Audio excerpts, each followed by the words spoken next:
Jo penso que la política, els instruments de la política han de ser útils, sobretot.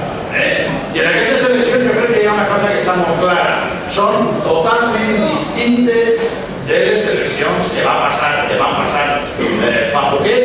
Són unes eleccions distintes, el marc és totalment diferent, jo crec que ho tenim clar, i per suposat els centres de comunicació no estaran centrats així, sinó que estaran centrats en el centre d'Espanya.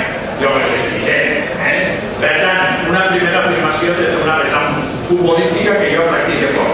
En aquestes eleccions no juguem en camp propi com jugàvem en les anteriors. Juguem en camp contrari. Jo crec que això és evident. I per tant hem de treballar en aquestes coordenades.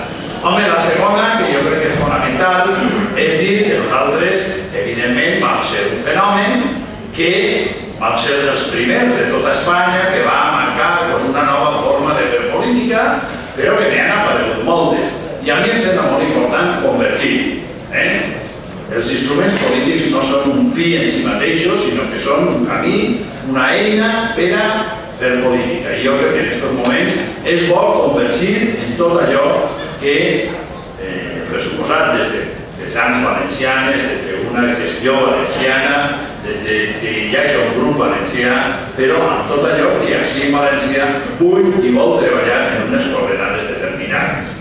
Aquesta és la meva opinió, una opinió molt senzilla, és una opinió que jo he mantingut públicament i que continuo mantenint, i em sembla important i m'agradaria molt que Compromís pogués participar en aquestes coordenades.